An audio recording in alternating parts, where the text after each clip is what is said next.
Recording studio CD दीवाना कटवारा।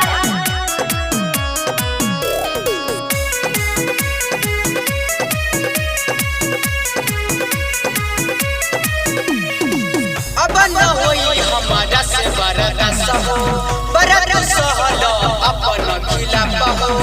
अब न होई हमारा से बरदास हो, बरदास सहलो अपन खिलाफ हो। न त कहे लगी लोग तोरे छक्का, न त कहे लगी लोग तोरे छक्का। ए हो मनीष पत्रकार जल्दी तू बन पूजा पांडे के बता। ए हो मनीष पत्रकार जल्दी तू बन पूजा पांडे के बता।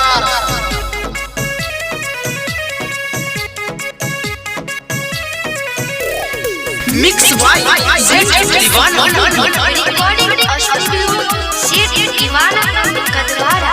कितना दिन से कहता रे पानी हमारे कलौती, जल्दी से भर दहो ना हदी में ओकरा पानी, हदी में ओकरा पानी। कितना दिन से कहता रे पानी हमारे कलौती, जल्दी से भर दहो ना हदी में ओकरा पानी। न त कहे लगी लोग तोरा छक्का, न त कहे लगी लोग तोरा छक्का। ए हो मनीष पत्रकार जल्दी तू बन पूजा पांडे के भतार। ए हो मनीष पत्रकार जल्दी तू बन पूजा पांडे के भतार।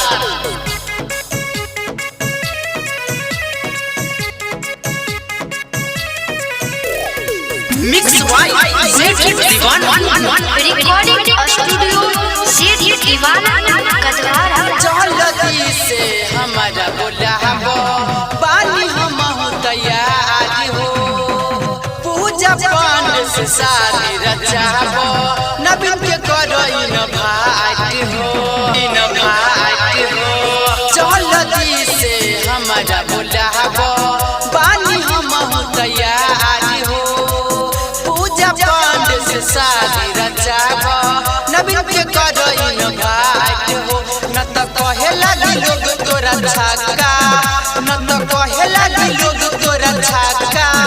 ये हो मनीष पत्रकार जल्दी तू बन पूजा पांडे के भतार। ये हो मनीष पत्रकार जल्दी तू बन पूजा पांडे के भतार। रिकॉर्डिंग स्टूडियो सीडी दीवाना कटवारा।